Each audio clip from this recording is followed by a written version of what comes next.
Well, I haven't made a game news video all year, so let's put that to rest right now. I'm back. Welcome to the Game News Show. We've got quite a bit to talk about. Surprising Pokemon Unite announcement. Square Enix makes a New Year's resolution. People are unhappy with Lego Fortnite, apparently. And lots to talk about with Nintendo. So let's get to it. We'll start right away. Let's get to Pokemon Unite. Magikarp scheduled to join the fray in Pokemon Unite. This was literally announced December 31st. This is like Pokemon Unite's last tweet of 2023. I'm sorry, X post. Their last post on X. See, tweet was very succinct. I'm getting off track. Um anyway, so the last thing that they decided to share with us is that Magikarp is coming, and that's actually kind of funny. Like, I wonder what it's gonna do, how it's gonna move. Will it only know Splash until it evolves, and does it just flop around uselessly until it becomes Gyarados and then becomes a Rage monster? I can't wait to find out. We're gonna get back to some Pokemon Unite on the stream, but anyway, yeah. So that's cool. All right, let's go to the next thing. Whoops. Got the wrong key. Congratulations. All right, let's actually go to the next thing. So what happens when we do it live? All right. This isn't directly game related, but it kind of is. Discussing Film shared a post about Best Buy removing all physical media and displays. This coupled with, I think Walmart is going to stop carrying a lot of physical media, and it's kind of a bummer. We know that physical media hasn't been thriving much, but I feel like there are people realizing that, like, hey, they can't take my Blu-rays away from my account because I own the Blu-ray. I can play the Blu-ray disc in a player. And so with games, it's kind of the same, except now everything checks in online, right? So even if you own the disc, if the servers are down, well, you still can't play. So kind of a bummer, but it's a sign of the times. I'm not sure how I feel about it because physical media does have its place. I think I buy most all of my Switch games in cartridge format because I don't fully trust Nintendo to keep backwards compatibility at all in the next system. It's just where I'm at. But anyway, yeah, so definitely weird. It's kind of like when if you were alive when Blockbuster closed. It was a weird feeling. So that's kind of where I'm at with this. It's a weird feeling. All right, let's go to the next thing. Maybe can we? All right. So let's talk about Square Enix. They confirm a focus. Square Enix confirms focus on AI for future development. This is where, okay, if you guys remember last year, they talked about, maybe it was 22, but I think it came up last year. They were talking about a commitment to NFTs and blockchain tech, and we got an update on that. So the CEO posted, or was it the president? President Takahashi Kiryu posted a letter committing to, well, he says, we intend to be aggressive in applying AI and other cutting edge technologies. Chat GPT, generative AI, those are all going to be big buzzwords this year in gaming. And Square Enix just decided to get ahead of the SEO with this letter. I don't know how I feel about this. There's a lot of good that comes from AI generative content or generated content. There's a lot of sketch that comes from this kind of content. I will say, expect this to be like the norm in all of the studios that Microsoft through Xbox owns. Square Enix is definitely going to take advantage of it. There's going to be very few AAA games that come out in the next couple of years that don't have some involvement from some kind of AI system, whether it's a just speech or text generation, or if it's full on 3D assets or background art. This is going to, if it's used correctly, this will speed up development. But unfortunately, there is a lot of question about, well, if they use, let's say Square uses an AI that's been trained on game data from Capcom. Well, does Square Enix now owe Capcom money? And so now you see where this, if Square releases a game that generates, a background that's based on Mega Man for some reason or looks very similar, that starts to look weird, especially in gaming. If the gaming community is one thing, it's they can be thorough in their attention to detail, and so we can find these weird oddities very fairly quickly. So with stuff like that, like maybe they've thought of it, maybe they haven't, and I'm interested to see where this goes. Moving on, Lego Fortnite's players are already quitting over build limits. So this is something I saw recently. This is courtesy of Dexerto.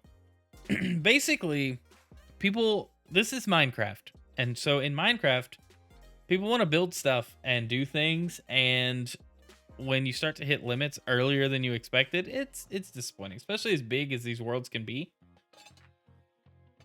It's very surprising that these limits are seemingly small, but also seemingly arbitrary. Looking through this article, we can see there's a little discussion about it. People with grand ideas of building large castles with highly decorated insides are beginning to notice one big problem: building limits. These limits are not driving away its player base. These limits are not driving away its player base, who need more things to do within the game. Excuse me. Lego Fortnite build limits seem to tell players to stop playing. So I guess it kind of says, "Hey, you built it too good, and now you need to slow down." It could be a size, save file situation. I know when Minecraft first launched, right? You couldn't, if you didn't have the storage for a large world, you started to run into issues. So just keep that in mind. Like they're having to store all this for free. Epic is fronting the cost for the servers here, and it's a free game. So these limits, they have to exist in some way, but they do seem arbitrary, if not a little small. That's interesting. As fun as Lego Fortnite is, that's a bummer, because then if you want to build something really cool, it may be stopped. I don't think people will be recreating Mordor in Lego Fortnite anytime soon. All right, let's talk about Valve and Steam. Valve officially has ended support for Windows 7 and 8. If you're still on these OSs, like, respect that you've been able to just put up with everything else telling you that it's no longer supported. But it's time to move on. I mean, just go ahead and get you a copy of Windows 11. Windows 10 is out the window. You're too late for that. It's time for Windows 11, soon to be Windows 12. But basically, the usage percentage is dwindling. Windows 7 is at 0.06%. Windows 8 is at 0.15%. Windows 7 64-bit is almost a 1% of popularity. So, you see Windows 10 is the most popular at 53, with Windows 11 right behind it at 41%. So it's time to upgrade. What are you doing? It's not surprising. They can't keep making special builds for every version of every OS. It's just facts. So, upgrade. If you can't upgrade, consider working towards an upgrade. But yeah, it's not surprising. It was coming. Everybody knew it was coming. All right. Speaking of Steam, let's talk about Starfield. Enters 2024 mostly negative recent reviews on Steam. This courtesy of PC Gamer. Basically, the game launched with a less than stellar reception, and it kind of makes sense. I mean, the game didn't do the things that everybody expected it to do, and the flaws were a little glaring, just a bit. And it was a little bit of a disappointment for people. So anybody that received a gift of this game for Christmas, or is finally getting around to playing it, I could see them leaving, salty reviews. Unfortunately, that's the nature of the beast. But I was curious just what the reviews looked like right now. And 29% are positive, which means, recent reviews, last 30 days, are negative. And it's unfortunate. All reviews, 64% of this game are positive. I mean, that's still a net positive opinion, but being it's mixed. There are some big updates planned to come to this game. There's some stuff coming out this year. They're talking about new ways to travel, some new maps or map systems, city maps, that's what it was. I'd imagine mod support is still in the works, but I don't know. And I haven't played Starfield. I'm very, very rarely interested in a Bethesda game, but I want to talk about it here because reviews play a big part in how people perceive a game. And so you have something like Cyberpunk that launched horribly broken and whatever, and people didn't like it. Starfield missed the mark for a lot of people, and it wasn't space Skyrim, which is what people wanted. I don't know. You guys tell me what you think about Starfield, but I think it could have been a little better. I think the launch, I feel like they overhyped it. It's like they learned nothing from Peter Molyneux with Fable and his other projects that like bro, you oversold it and it's okay, but you oversold it and we'll have to figure out how to move on from there. All right, let's get to our big story. Nintendo. Could Nintendo go another year without a Switch successor? So this is courtesy of Nintendo Life. Gavin Lane over at Nintendo Life wrote this. It's this is something we've talked about a lot last year. A lot of Switch 2 rumors, uh,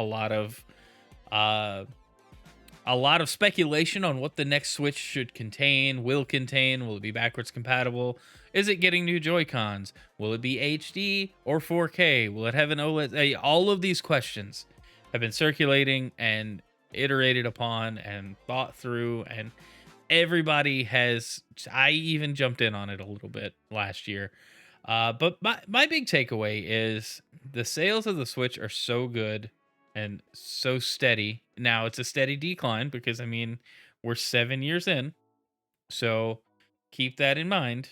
Where we usually get some tease of a new hardware revision. So where we're used to like the DS, where it would have gotten the DS Lite or the DS Lite XL, or I guess it was the DSi and the DSi XL, and then the 3DS. Then we had the 3DS and 2DS, and like that that progression is what we're used to from Nintendo, and even the Wii had like a couple of revisions. The GameCube didn't, sold poorly. The Wii U, it didn't, it also sold poorly. N64 didn't. So there's not really a trend of Nintendo redesigning their home consoles, but because the Switch is hybrid, and that's kind of the gist of the article is there's so many questions around the Switch 2 and how popular it is, but can they carry that popularity into this year and convert it to sales? I think, and I may be wrong in this, but I think they're gonna, as soon as the fiscal year ends, they'll start talking about Switch 2 officially. Whether that's a big event like they did with the first Switch, I don't think it's gonna have the same impact. The people that are gonna be the most excited for the Switch 2 are people who already have a Switch and want just a next gen experience with their Nintendo games. Now, I really think it would be the best outcome is that all of the AAA games we got over the last year on Switch, and I say AAA, it's really just the first party Nintendo games, get all the ones that came out in 2023 get some kind of 4K patch. Your biggest games on Switch get some kind of 4K patch if the thing comes out to be 4K. I think you'll get some kind of improvements to those games, with the exceptions of like, I don't think Pokemon will get updated. I think it might just run better on newer hardware, but I think you'll get a re-release. Think Mario Kart 8 Deluxe coming off the Wii U. Mario Kart 8 was just ported to Deluxe, and that became the Mario Kart that the Switch has. So, before I get too rambly, I disagree. I don't think Nintendo could go another year without a Switch successor, but they have quite a few games coming out. Paper Mario Thousand Year Door remake, Luigi's Mansion 2 HD, Princess Peach Showtime. Those are three big games, but we're still wondering and hoping to see more of Metroid Prime 4. Will the Metroid Prime 2 and 3 games get re-released in a port? Like will those things happen this year? And can that carry hardware sales for the Switch? I don't know. Paper Mario could sell a few Switches, but I don't think the rest of their lineup is going to move systems unless there's some kind of amazing limited edition that comes out. So, yeah, I kind of disagree with the premise here, but it's a good question because is the hardware coming? Like, is the hardware on the way? We know it's being worked on. We know Nintendo is in talks, but is it coming this year? I'd like to think so. I still think this is the year of the Switch 2, but Nintendo's gonna Nintendo, and they'll prove everybody wrong in the process. So be ready for that. It's a very interesting point. You guys let me know what you think in the comments of that one. Are you looking forward to the Switch 2 this year? Are you expecting it this year? Because I feel like I am. I feel like I am for sure. All right. This is like the second. Okay, so we're talking about Nintendo. Let's stay on Nintendo. This is a big story that impacts Nintendo right now. If you're not familiar, let's start with what we're talking about right here. The MIG Switch Nintendo Flash Cart does not require a modded console. So the MIG Switch Flash Cart was revealed last week, like end of the year, into 2023, and a bunch of YouTubers were making videos on this, and I was not making videos. I want to talk about this in more detail, but essentially the short version is you load up an SD card with Switch games and can play them all from one cart. And the Switch, as far as it's concerned, has the one cart in it. And switching games is a process that somehow, whatever makes it happen, it works. You can load up, you can back up your games. That's the legal term.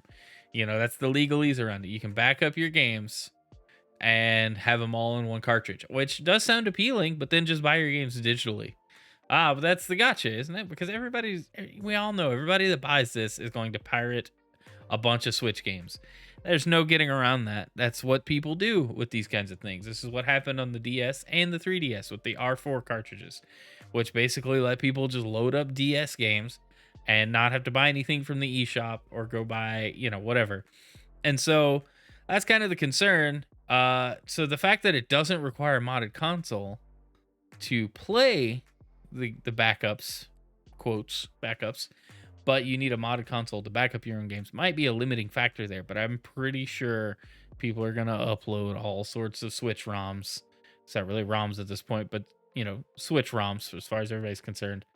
And then even MVG got in on this right after releasing his video about not posting a whole lot in this coming year. What does he do on January 2nd? Posts a video about Team Executor being behind this. Team Executor being the team behind some recent hacks that sent a kid to he got prison time and then now has to pay restitution to Nintendo pretty much for the rest of his life. I won't go into too much detail there, but Team Executor is important in this. They may be behind the MIG Switch flash cart, and it's just something interesting. Why would they do that to themselves? Is that smart? I don't know. But anyway, that wraps it up for this week's episode of the Game News Show. Thank you guys so much for watching. If you're watching on YouTube, leave a like on the video. Let me know in the comments what you think about the MIG Switch. Do you think we're getting a Switch 2? And is Starfield good? I don't know. Let me know in the comments what you guys think. Leave a like on the video if you did. Don't forget to subscribe if you're not already subscribed. If you're watching on Twitch, we're about to play more Pokemon Violet Indigo Disc. So let's do that. It's time for video games. Love you. Bye.